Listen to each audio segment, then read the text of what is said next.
Hey guys, welcome to chemistry. I'm so excited to be able to introduce you to the subject because chemistry is all around us. It helps us to explain how cooking works, to the reactions in our brains, to even explaining how volcanoes erupt. But before we can get into all that, we have to start from the basics, and there are two things that we need to talk about. The first is that everything you could possibly think of or see is made up of atoms. The second thing that we need to talk about is, what is an atom?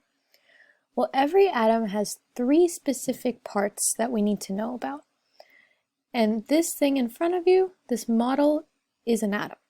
So the first thing is these little green circles with a plus sign. These are called protons, and they have a plus sign because they have a positive charge. The next thing that we're going to talk about is this little blue circle next to the proton. These are called neutrons, and as you can see, they don't have a plus or minus in them because they have a neutral charge. Protons and neutrons are located in the atom's nucleus, and the nucleus is just like the most center part of the atom. It's the core part. And all around the nucleus, we have this thing called an electron cloud. And so you can guess, what lives in the electron cloud? Electrons. And so electrons are these little red circles with a negative sign because they have a negative charge. Alright guys, thanks for watching, let's practice.